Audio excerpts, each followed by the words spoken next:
Video number 2, this one's kind of important. This is going to control really the face angle of how you've hit this club. So if the balls keep starting too far to the right, this is the video to start with. We're going to talk about how to grip the club and make this so much easier for you to stop slicing the ball.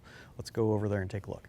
So one of the most common problems though with slicing is having your hands on the club and they're turned too much the wrong way. So let's talk about how to do this the absolute worst way you could if you slice.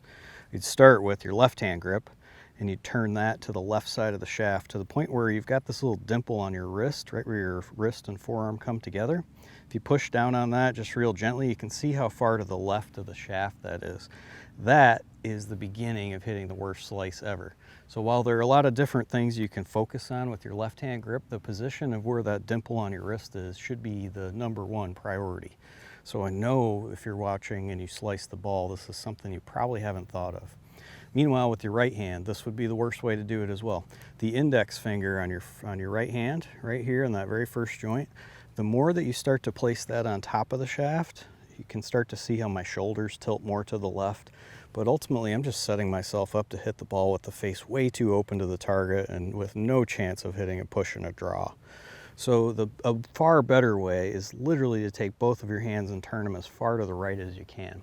The way that you can measure that is to find that dimple on your wrist, turn that to the right side of the shaft so you can see how far over from the edge I've got that now. Don't worry about necessarily how your fingers are wrapped up on the club, just start with that.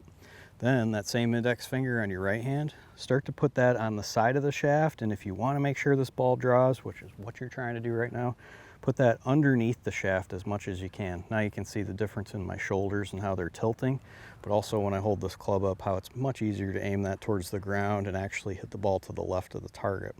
Now you've got another problem in there though. If you do start to grip the club with your left hand too far to the left and your right hand too far on top of the shaft, and that's when you set up to the ball, you can start looking at these swings and you'll see the first one where I've got some space between my right and my left arm. My shoulders are relatively open or to the left of the target as I do that. I am setting myself up to swing across the ball, and you'll certainly see that in this swing. So the more that you begin to turn your hands to the right, you can start to see the relationship change. And when I move my left hand to the right as far as I can, my right index finger underneath the shaft, now you've got the exact opposite relationship with your forearms. And then that one on the backswing and the downswing, as you can see, starts encouraging you to swing more to the right, which is such a critical part of drawing these balls. So the worst way, hands on top, slicing across the ball. Best way, move your hands to the right as far as you can, and then that will help you swing more into out and close the face to the path. So this is a huge element of how to grip the club to help yourself stop slicing the ball. This is almost the one that's wrong, done universally wrong all the time on the driving range and the friends that you have who also slice the ball into the trees.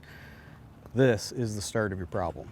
Now, so far we've talked about how the ball flies, and now we just covered a little bit about how turning your grip and wherever you position that on the shaft has a huge variance in how closed the face is to the target and to the path you need to swing it on. So the next step is to start to build an actual swing that will keep your swing direction from getting too far to the left. It's real easy to do. On to the next video.